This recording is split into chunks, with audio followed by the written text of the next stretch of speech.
아홉 켤레 구두로 남은 사나이 유능길의 소설인데 이 소설은 전체적으로 소설의 구성 단계는 알지? 발단, 전개, 위기절정, 결말 이렇게 5단 구성인데 교과서 부분은 아마 뭐 절정, 결말 부분이 나올 가능성이 커. 왜냐면 거기 제일 중요하고 재밌으니까. 전체적으로 얘기를 한다면 이런 거야. 처음에 나의 집에, 그러니까 관찰자야. 내가 말하고 있는데 주인공은 누구야? 권씨야, 권씨야라니?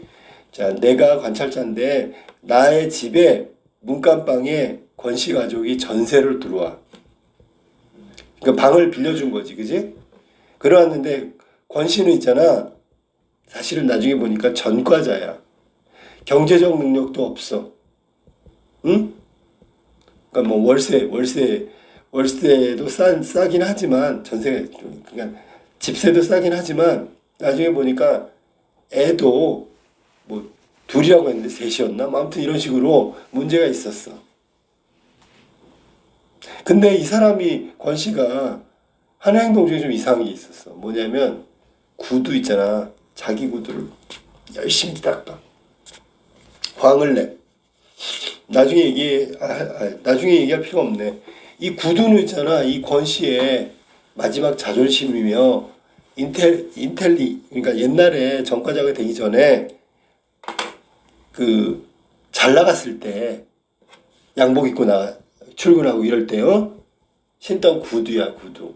내가 비록 경제적으로 무능하고 전과자가 되고 전셋집을 전전하지만 과거의 자신의 자존심 아직 조금은 남아있어. 그게 구두를 닦는 거야. 알았니?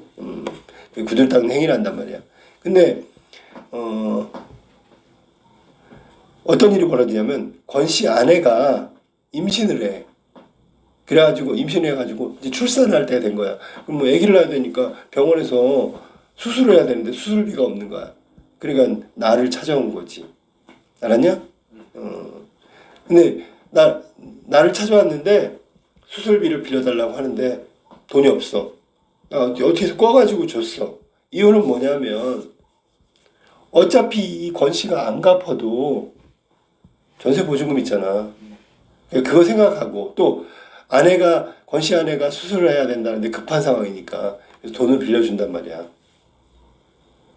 근데 나중에 절정으로 치달아서 교과서에 나와 있는 나의 집에 복면강도가 들어와. 알았니?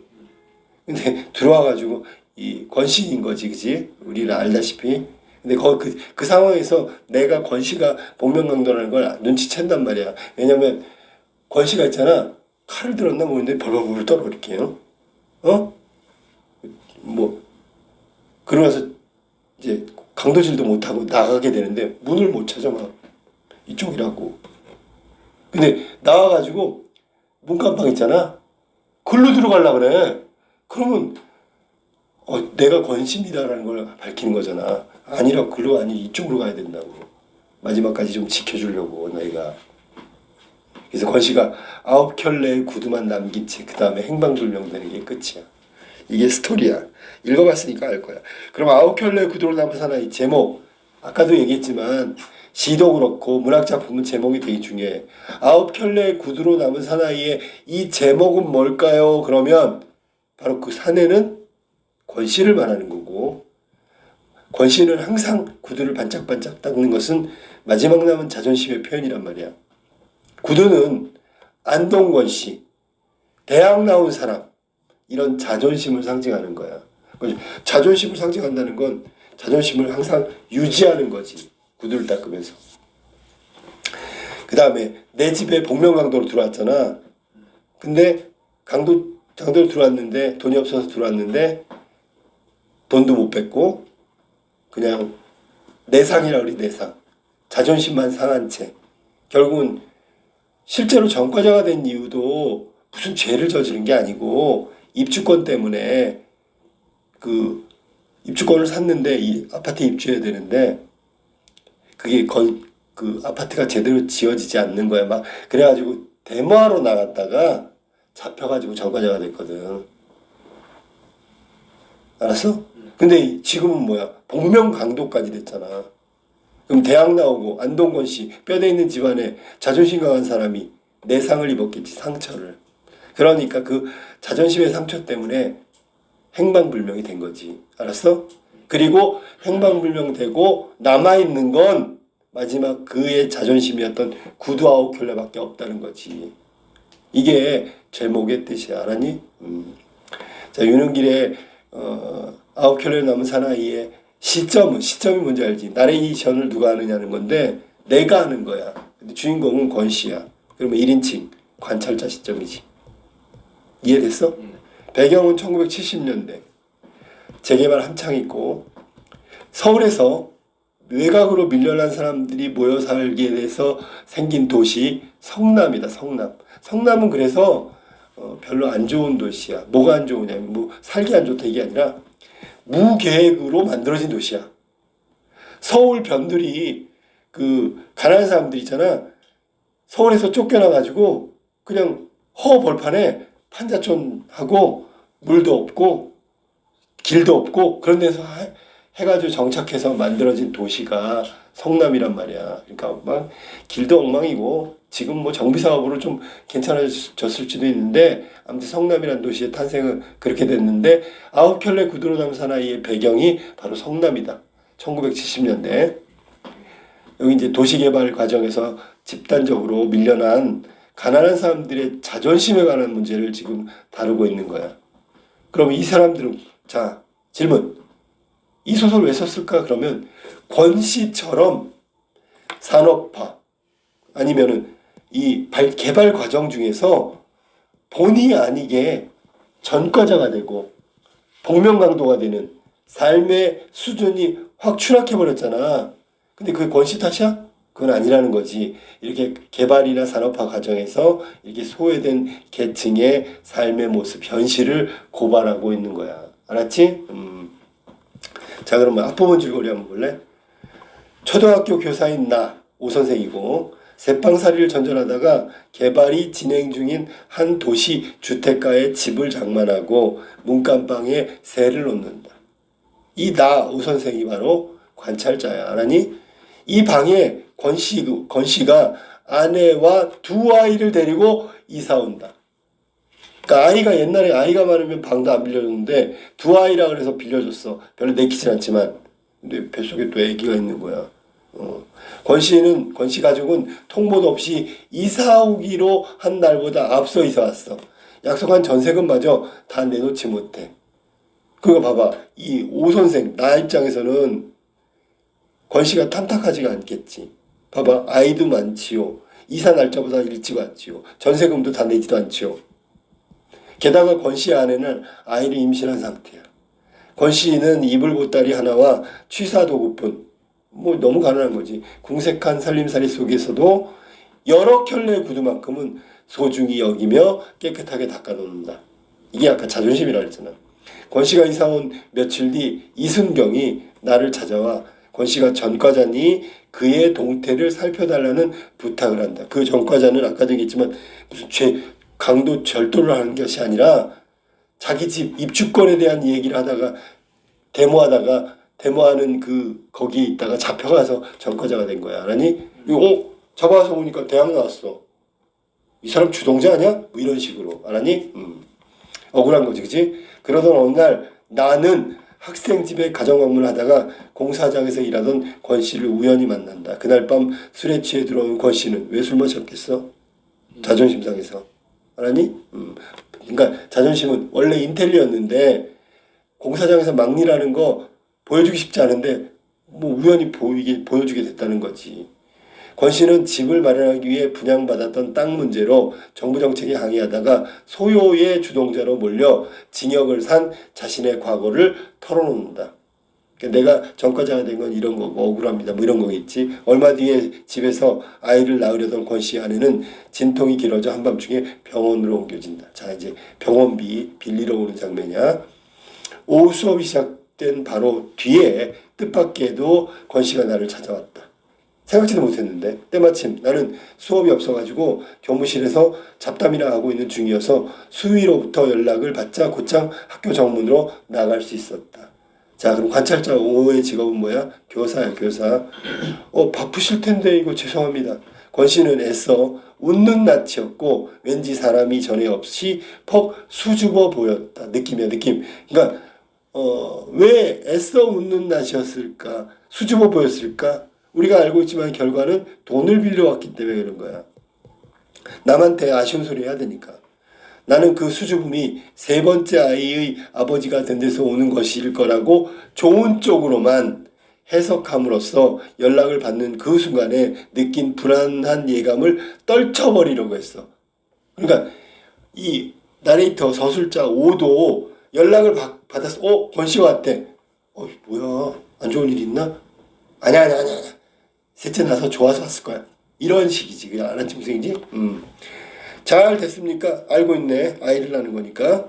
뒤늦게나마 오 선생 말씀대로 했기에 망정이지. 자, 그러면 뒤늦게나마 뭐냐면 그냥 집에서 애를 낳으려고 했단 말이야. 근데 이 오 선생이 그러다 큰일 나겠어요. 빨리 병원 가요. 그래갖고 병원을 간 거야. 끝까지 집에서 버텼다간 큰일 날 뻔했습니다. 위험한 수술을 했거든요. 뭐 이런 거야.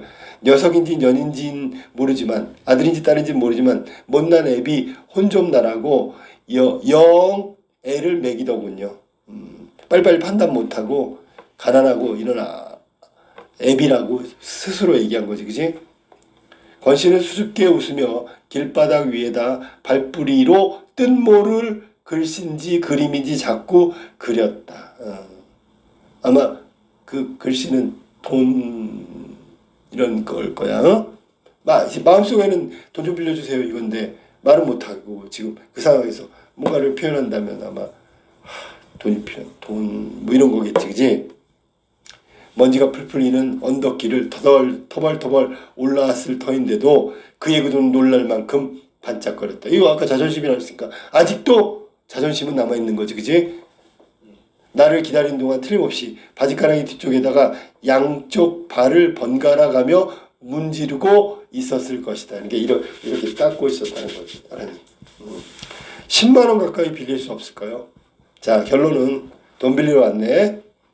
밑도 끝도 없이 그는 이제까지의 수줍음이 싹 가시고 대신 도발적인 뭐 마치 싸우자고 덤비는 사람처럼 감정 같은 걸로 그득 채워진 얼굴을 들어 내 면전 얼굴에다 대고 부르짖었다. 담배 한 대만 꾸자는 식으로 10만 원 소리가 허망이도 나왔다. 그러니까 잡아 담배 하나만 빌려주세요. 이거 쉬운 말이거든. 자존심이 있으면 못하겠지만 그것만큼 쉬운 뜻으로 돈 10만 원만 빌려주세요. 이렇게 얘기했단 말이야. 허무하게 어이없게 나왔어. 그 말소리가. 내가 잠시 어리둥절해 있는 사이에 그는 매우 사나운 기세로 말을 보태는 것이었다. 자, 이 사나움은 어디서 나올까? 원래는 자기가 애를 낳는데 자기 돈으로 해야 되잖아. 가난해서 못하고 있는 거잖아. 이 가난에 대한 원망이야.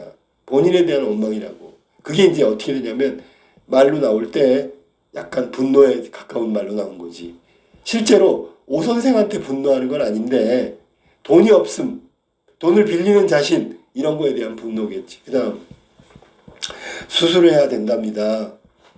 엑스레이도 찍어봤는데 아무 이상이 없답니다. 모든 게 다 정상이래요. 모체 골반도 넉넉하고요. 조기 파수도 아니고 전치 태반도 아니고요. 뭐 이건 의학적 용어니까 확인해봐. 쌍둥이는 더더욱 아니고요. 그럼 봐봐.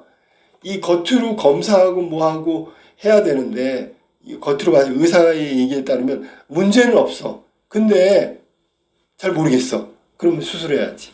이렇게 정상적인데도 24시간이 넘도록 배가 위에 달라붙은 경우는 태아가 돌다가 탯줄을 목에 감았을 때뿐이랍니다. 이건 이제 의사 선생님한테 들은 거지, 그지?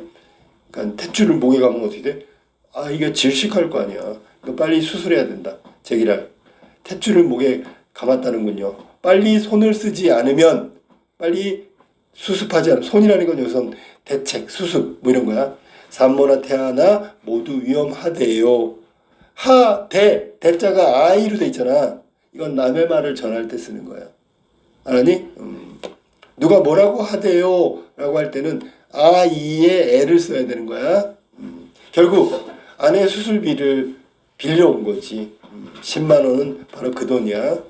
어색하게 들린 것은 그가 제기라라고 씹어뱉은 그 대목뿐이었다. 다른 건 다 이해가 되는데 다 이해가 돼. 산모도 태아도 위험하다니까. 아빠나 남편은 당연히 저렇게 해야지.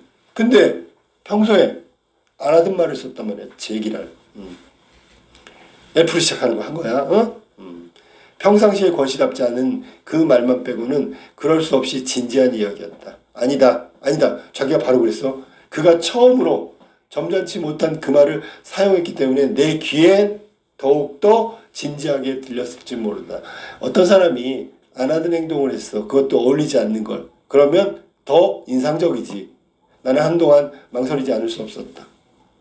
그의 진지함 앞에서 그거 참 안 됐군요. 라든가 그래서 어떡하죠? 라는 상투적인 말로 늘 그냥 보통 하는 말로 아무 생각 없이 하는 말로 영혼 없이 하는 말로 섣불리 이쪽 감정을 전달하기에는 내 감정을 전달하기에는 사실 말이지 10만 원 가까이는 내게는 너무나 큰 부담이었다. 대충 얘기하기에는 좀 그렇고 10만 원이라는 게 너무 부담스럽대. 집을 살 때 학교에다 진 빚을 아직 절반도 못 가린 처지였다. 정상 분만비의 1, 2만 원 정도라면 모르지만 단순히 권씨를 도울 작정으로 나로서는 거금에 해당하는 10만 원 가까이를 또 빚진다는 건 무리의 무리 이만도 저만도 아니었다. 그뿐 아니라 집안에서 경제권 장악하고 있는 아내의 양해도 없이 내 멋대로 그런 큰일 10만 원 빌려준 일 저질러도 괜찮을 만큼 나는 자유롭지 못했다. 아내의 말을 들어야 했다라는 뜻이야. 빌려만 주신다면 무슨 짓을 해서라도 갚겠습니다. 정말 무슨 짓을 해서라도 반드시 갚겠습니다. 반드시 갚는 조건임을 강조하면서 그는 마치 성경책 위에다 손을 얹고 말하듯이 엄숙한 표정으로 이거는 거짓말 안 하는 거야. 이런 거야. 나는 나 하늘을 두고 맹세해. 이건 거짓말 아니거든.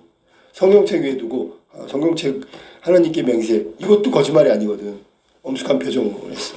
하마터면 나는 잊을 뻔했다. 그가 적시에 딱 때마침 일깨워 주었기에 망정이지 안 그랬으면 빌려주는 어려움에만 골똘한 나머지 빌려줬다 나중에 돌려받는 어려움이 더 클 거라는 사실을 생각도 못할 뻔했다.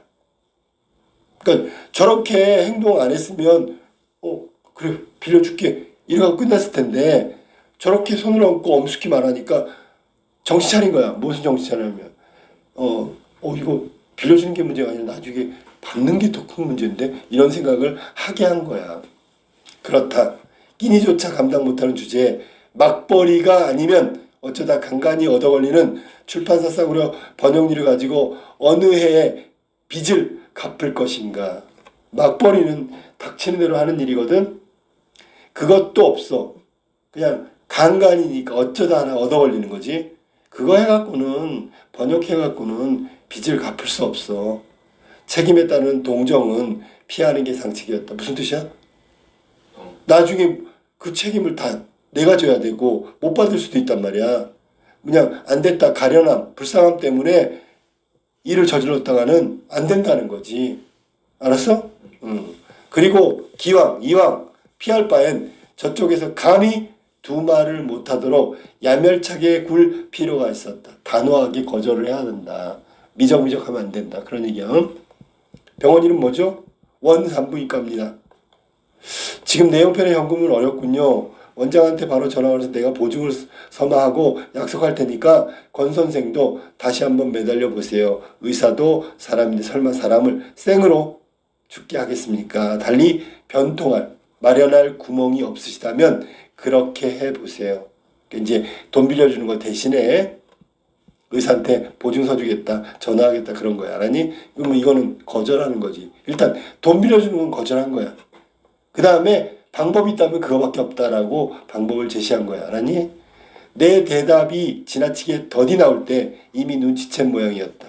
슬슬 끌면서 얘기하니까 권 씨도 이 오 선생님이 안 꺼주는구나. 이걸 눈치챈 거야. 도전적이던 그의 기색이 슬그머니 죽으면서 그의 착하디 착한 눈에 다시 수줍음이 원래대로 돌아왔다. 그는 고개를 좌우로 흔들어 보였다. 원장이 어리석은 사람이길 바라고 거기다 희망을 걸기엔 너무 늦었습니다. 그 사람 나한테 수술 비용을 받아내기가 수월치 않다는 걸 입원시키는 순간 벌써 알아차렸어요. 그러면 원장이 어리숙한 사람이라면 보증을 서준다는 말을 믿는 사람이거든. 그렇게 전화 걸어도 믿을 사람이 아니에요. 제가 입원할 때 보니까 그 말은 받아주지 않을 사람이라고, 그런 의사라고 느꼈어요. 이런 얘기야. 얼굴에 흐르는 진땀을 훔치는 대신 그는 오른발을 들어서 왼쪽 바지가랑이 뒤에다가 두어 번 문질렀다. 뭘? 구두를. 아니? 자존심을 회복하고 싶은 그의 심리가 드러난 행동이야. 발을 바꾸어 같은 동작을 반복했다. 자존심 상했거든. 얼굴에 흐르는 진땀이 바로 자존심 상한 거야. 바쁘실 텐데 실례 많았습니다. 오 선생님. 썰면처럼 두툼한 입술이, 두툼하다는 뜻이야. 썰면은 선잠에서 깬 어린아이 같이 움실거리더니 겨우 인사말이 나왔다. 인사말이 아니라 인사말이야. 까먹지 마. 그 단어 사이시옷 없는 거야. 인사말이 나왔다. 무슨 말이 더 있을 듯 싶었는데 그는 이내 돌아서서 휘적휘적 힘없이 걷기 시작했다. 나는 내심 마음속으로 그의 입에서 끈끈한 가래가 묻은 소리가, 이를테면 오 선생님 정말 너무하시는군요. 잘 먹고 잘 사세요. 뭐 이런 말을 나라와 내 이마에 탁 눌러붙는 순간에 대비하고 있었는지도 모른다. 그러니까 내가 거절하면 이 사람이 흥분해가지고 잘 먹고 잘 살아라 뭐 이런 막말을 할 줄 알고 있었단 말이야. 그래서 그가 갑자기 돌아서면서 나를 똑바로 올려봤을 때 그처럼 흠칫 놀랐을 것이다. 알았니? 그러니까 예상하고 반대로 바쁘실 텐데 실례 많았습니다. 이렇게 그냥 풀 죽어서 그냥 가버렸단 말이지. 원래는 야 내가 돈 안 꿔주면 얘가 막말할 거 아니야? 막 날 치면 어떡하지? 이랬었는데 갑자기 풀이 죽은 목소리로 가니까 놀란 거야. 오 선생 이래봬도 나 대학 나온 사람이요. 나를 못 믿는 거요? 뭐 이런 거지, 그지? 자, 자존심 상해서 마지막으로 내뱉은 말이야. 그래도 끝까지 자존심을 지키겠다. 권 씨의 말. 오 선생, 나 이래봬도 대학 나온 사람이요. 내가 안 갚을 것 같아? 나를 못 믿어? 뭐 이런 거지, 그지? 그것뿐이었다. 내 호주머니에 촌지를 밀어넣던 어느 학부형같이 그는 수줍게 그 말만 건네고 언덕을 내려갔다. 별로 휘청거릴 것도 없이 짝달만한 체구에 연방 휘청거리면서 내딛는 한 걸음 한 걸음마다 땅을 저주하고 하늘을 저주하는 동작으로 내 눈에는 그렇게 그가 비쳤다. 실제가 아니야.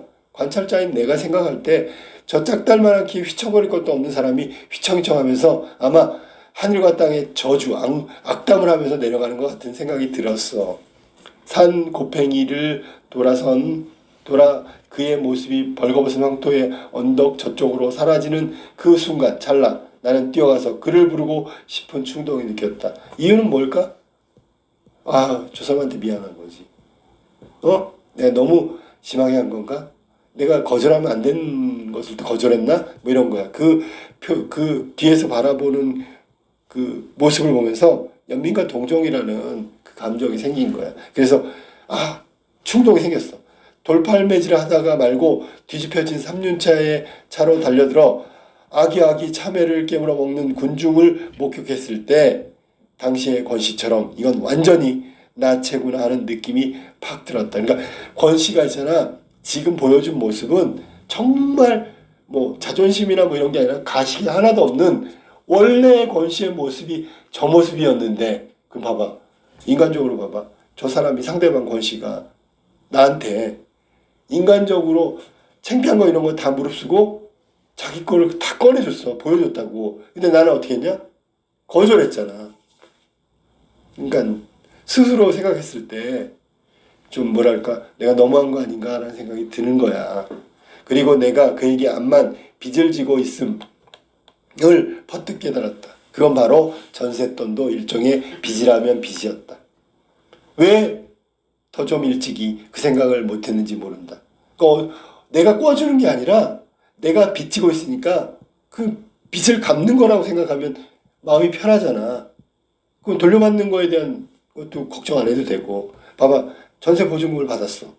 이거 집을 이사가면 권 씨한테 돌려줘야 되는 돈이잖아. 그거 생각하면 지금 빌려줘도 그거랑 상계하면 되죠. 상계. 상계라는 말은 서로의 채무를 없애는 거야. 알았니? 계산해서 없애는 거. 우리 보통 하는 말로 퉁친다 그래. 퉁친다. 야, 너 나한테 10만 원 꿨잖아. 너는 나한테 5만 원 꿨잖아. 상계한다? 뭐 5만 원만 빌린 거가 되는 거지. 자, 그 다음에 원산부인과에서는 만반의 준비, 만단의 준비가 만반의 준비고 수술 준비를 갖추고 이제 돈만 가져오면 돼. 보증금이 도착되기만을 기다리고 있었다. 학교에서 우격다짐으로 후려낸 갑을에다 갑을 미리 받는 거야. 가까운 동료들 주머니를 닥친 대로 털어가지고 간신히 마련한 10만 원을 건네자 금태에 마비치 안경을 쓴 원장이 바로 마취사를 부르도록 간호원에게 지시했다. 원장은 내가 권시하고 아무 친분, 척분 없으며 다만 그의 새빵 주인일 따름인 걸 알고는 혀를 찼어. 에이, 그걸 왜 빌려줬지? 뭐 이런 거야. 부정적으로 생각한 거야. 그거 못 받으면 어떡하시려고 이런 거야. 아버지가 되는 방법도 여러 질이군요. 보증금을 마련해 오랬더니 오전 중에 나가서는 여태껏 얼굴 한번 안 비치지 뭡니까? 맞습니다. 의사가 애를 꺼내는 방법도 여러 질이 있듯이 아버지 노릇하는 것도 아마 여러 질일 겁니다. 여러 가지가 있다는 뜻이야. 알았니? 나는 내 말이 제발 의사의 귀에 농담으로 들리지 않기를 바랐으나 유감스럽게도 금태안경의 상대방 의사는 한 차례 더 너털 웃음으로 그걸 간단히 퉁쳐버렸다는 얘기야. 그러니까 그냥 넘겨버렸다는 얘기야. 능쳐버렸다. 나는 이미 죽은 게 아닌가 싶게 사색이 완연한 권씨 부인이 들것에 실려 수술실로 들어가는 걸 거들었다. 여기까지야. 그지? 아니구나. 뒤에 있구나. 미안하다. 자, 수술하는 거지. 그러니까 이게 권씨는 수술비를 못 마련하고 오 선생이 가서 이제 얘기해가지고 수술을 하게 되는 거지. 생명을 꺼내고 그 생명을 수용했던 다른 생명까지 암량해서 암량이란 말은 암량해서 물건을 호송해서 암량이란 말은 압수란 뜻이 알았니? 암령. 알았지? 건지는 요란한 수술치고 너무도 쉽게 끝났다. 생명을 꺼내고 그 생명을 수용했던 다른 생명까지 다 명령시키는 건지는 요란한 수술치고는 너무도 쉽게 끝났다. 그러니까 무슨 얘기냐면 수술하라고 권씨한테 돈 빌려오라고 했잖아. 빨리 빌려야지 수술할 거 아니야. 보증금 빨리 내시고. 이렇게 과정은 복잡했는데 반면에 수술은 너무 쉽게 끝났다고. 보호자 대기석에 앉아서 우리 집 동준이 놈을 얻을 때처럼 줄담배질로 4대인가 5대인가에 불을 붙이고 나니까 울음소리가 들렸다. 고추예요, 고추. 수술을 돕던 원장 부인이 나오면서 처음 울음을 듣는 순간에 내가 점쳤던 결과를 큰 소리로 확인해 주었다. 진짜 보호자를 상대하던 원장 부인이 내게 축하를 보내왔으므로 나는 역시 진짜 보호자 입장에서 수고를 치하하지 않을 수 없었다. 아유, 고생하셨네요들. 잠시 후에 나는 강보는 어린아이, 갓난아기를 싸는 보자기, 강보의 쌀 밖으로 나오는 권기용 씨의 차남, 그 권씨가 바로 이 권기용이 알아니? 차남을 대면할 수 있었다. 제 어미 배를 가르고 나온 놈답지 않게. 그럼 무슨 수술했냐면 제왕절개 수술한 거야. 배를 가르고 나온 놈답지 않게 얼굴이 두툼한 것이 속없이 잘도 생겼다. 그러니까 이렇게 고생을 시켰으면 뭐 마음이 삐뚤어져가지고 못생긴 놈이 나오거나 이상한 놈이 나와야 되는데 잘생긴 놈이 나왔다는 거야. 제왕절개라는 말이 풍기는 선입감에 딱 어울리게 실이 목청이 크고 우렁찼다. 선입감은 뭐냐면 뭐 대하거나 접하기 전에 미리 갖는 감정을 말하는 거야. 알았니? 제왕절개하면 뭐야? 얘가 문제가 있구나. 어디가 아픈가? 자연분만이 안 되니까 수술하는 게 제왕절개잖아. 됐지? 자, 병원 건물을 온통 들었다 놓는 억센 놈의 울음소리를 듣는 동안 나는 동준이, 내 아들 동준이 놈을 낳던 날의 감격 속으로 고스란히 빠져 들어갔다. 그지? 여기까지 권씨안의 수술비를 내고 나서 보호자 역할까지 한 나의 어떤 기분까지 얘기했고, 솔직히 말하면 인간적으로 굉장히 기뻐했어. 알았냐? 옛날 아들 낳을 때 그 기분까지 나왔으니까.